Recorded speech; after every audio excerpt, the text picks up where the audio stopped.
La Société de transport du Saguenay a récemment dévoilé son plan stratégique pour les 10 prochaines années. D'ailleurs, l'instance Saguenay a cerné un défi de taille, celui de couvrir un grand territoire. Aujourd'hui, nous avons en studio le président de la STS, M.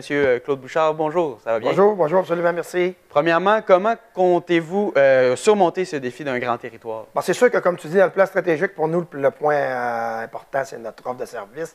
On est conscient que présentement, on a 1200 km à couvrir. Si on se compare avec les sociétés qui nous ressemblent un petit peu, Trois-Rivières, Sherbrooke, Lévis, il y a approximativement entre 4 et 500 km à couvrir. Donc, on ne peut plus couvrir d'une façon traditionnelle comme on le fait présentement, où ce que l'autobus passe à demi-heure ou à passe aux heures. Donc, tranquillement, pas vite, on va instaurer du transport à la demande. Okay. On a commencé avec un projet pilote à la baie cet été. Tranquillement, pas vite, ce projet-là va s'étendre aussi dans d'autres arrondissements là, au niveau de la ville Saguenay. Vous voulez également implanter la fidélisation de vos clients. Comment comptez-vous implanter ça au sein de la écoute, c'est sûr que présentement, je te dirais, on travaille beaucoup au niveau des étudiants, parce qu'il reste que les étudiants présentement, les travailleurs étrangers aussi. Je te dirais qu'au niveau du pourcentage, c'est des gens qui prennent beaucoup de place au niveau de notre clientèle.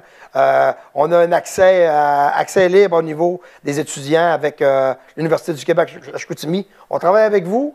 Très belle collaboration avec les gens du Cégep de Jonquière. Même chose, Cégep de Chicoutimi. On espère que tranquillement, pas vite, dans les prochains mois, on va être capable de rentrer l'accès libre aussi là, dans nos deux cégeps. Puis, comme je te dis, beaucoup de travail aussi au niveau des étudiants étrangers et des travailleurs étrangers, justement, là, pour amener cette clientèle-là le plus possible, là, ces gens-là prennent l'autobus. Mis à part la fidélisation, est-ce que vous voyez d'autres défis dans la région avec les... Bien, ce qu'on essaye au niveau de la région, tu sais, on n'a pas une région où il y a une culture de transport en commun, parce que notre territoire est tellement grand. Si tu compares, mettons, avec la région de Québec, Montréal, Longueuil, Laval, on a tellement un grand territoire qu'on n'a pas cette culture-là implantée. Alors, on est très conscient que un couple ou une personne qui reste dans un rang à l'intérieur, trouver le moyen de se faire prendre l'autobus à tous les jours, et ainsi de suite, on sait que c'est impossible. Ce qu'on veut instaurer, c'est que tranquillement, pas vite, les gens prennent conscience qu'on est en 2023, oui.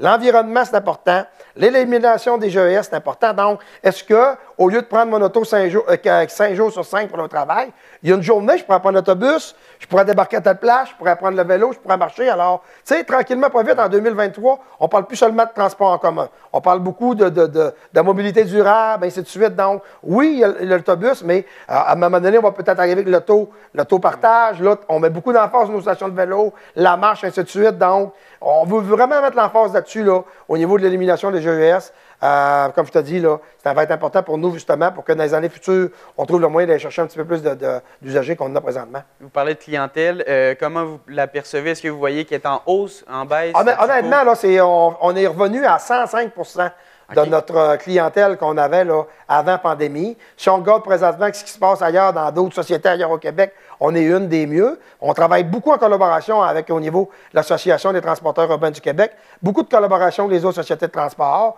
Alors, quand on discute, on est une des sociétés présentement qui est allée chercher là, le plus haut taux. Là. Puis, comme je te dis, c'est sûr que présentement, nos étudiants, les nouveaux arrivants, travailleurs étrangers, on est allé en chercher plusieurs. Ça fait que notre cote a augmenté beaucoup. Merci beaucoup, M. Bouchard. C'est bien gentil de votre temps précieux. Plaisir.